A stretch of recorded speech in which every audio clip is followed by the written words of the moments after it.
আসসালামু আলাইকুম রহমতুল্লাহি ওয়া বারাকাতুহু। সকলেই কেমন আছেন? আশা করি আলহামদুলিল্লাহ ভালো আছেন।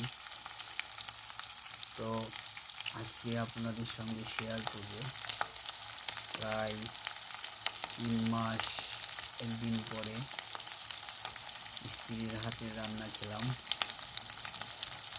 আলহামদুলিল্লাহ অত্যন্ত সুস্বাদু হয়েছে। দেশ থেকে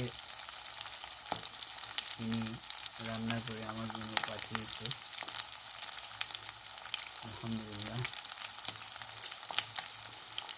আসলে দেশ ছেড়ে পরিবার ছেড়ে বিদেশে থাকা দূরে থাকা অনেকটা কষ্টকর।